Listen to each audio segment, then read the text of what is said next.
Before we talk football, I wanted to talk about something I've been thinking about for some time now, and I've been thinking about it since the topic got brought up of players boycotting or protesting or missing games to create change, and that really got me thinking about one, is that our responsibility as an athlete who tries to use his platform to create change? I realize the impact athletes can have, but I feel that that responsibility falls on us by default because athletes and entertainers are the biggest collection of minorities in our country with power and influence.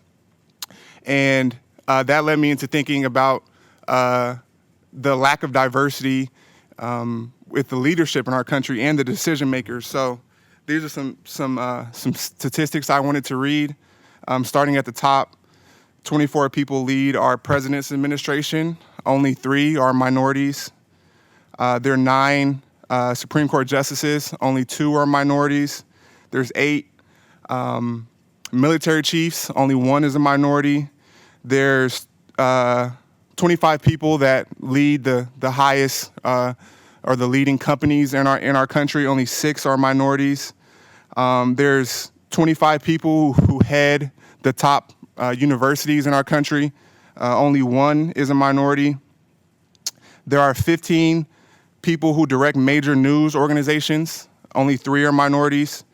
There's 5 people who are in charge of publishing all the books in our country.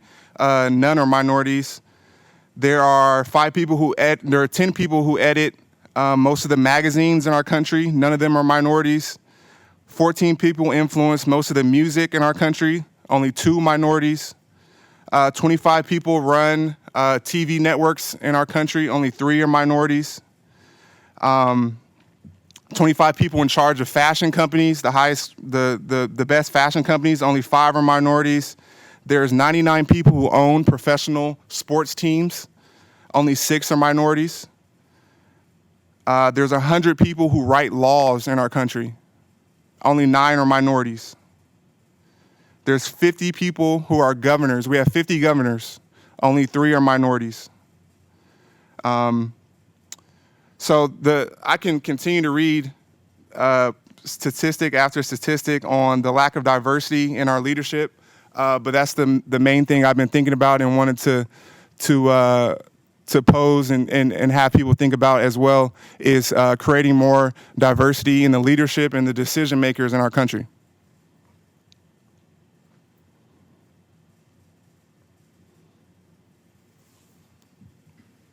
Hey, Eric. I actually want to just comment on what you said. I don't think it should fall on the feet of 20-some-year-olds to boycott their job when the majority of said people are already black. It should not be on black people to speak out just to be vocal about racism. We're not the problem. And here's a stat for you, actually. So 83% of board members at Fortune 500 companies are white. Like, that is a problem in itself. Moving on, to get back to football. I actually asked Fred Warner about Kevin Givens, and Robert Saleh said your playing time is what you've earned. What have you seen from Givens from the start of training camp since he's progressed to right now? And what do you think would allow him to earn more playing time? Kevin's been amazing. He's a super talented player. Love playing alongside of him and working with him. Kevin is a guy that just needs to get some more experience and get some game reps under his belt. I think he gets better and better every week, so I'm excited to see what he can do, and just taking advantage of his opportunities when he's out there, I think will allow him to be on the field more.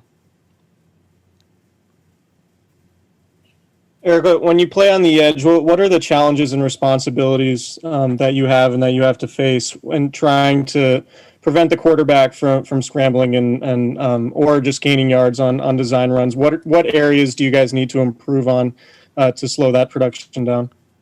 Yeah, just continuing to rush, being cognizant of the athletic ability of the quarterback. There's also design plays that teams like to get the quarterback out on the edge and move the pocket.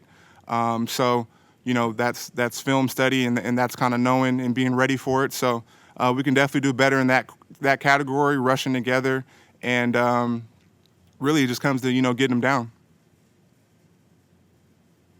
Is that a difficult balance for this defensive line, just given how the philosophy is to be aggressive and upfield? It would seem that would be hard to reconcile with, being cognizant and mindful of your gaps and stuff like that. How do you balance those two ideas? Yeah, continue to be aggressive, but practicing and planning for and knowing where the quarterback likes to escape and how they escaping through the B gap. Do they like to just run out and roll out? Are they extremely fast like some guys we've played? So every quarterback's a little different, but that comes with film study and going out there and practicing and playing hard and being cognizant of who you're playing against.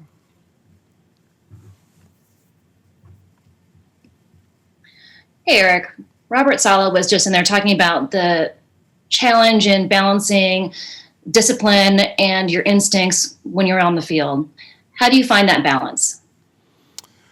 How I find that balance is, in practice, one, getting those reps, two, film study and knowing when you can and when you can't take a shot or just play off instinct and then really honing in on that and not second guessing yourself. Like when you know something, you know it, and just going with what you know. But it takes reps, repetition, practice, and a lot of studying and film review, breaking down who you're playing against to play extremely fast out there and not be hesitant.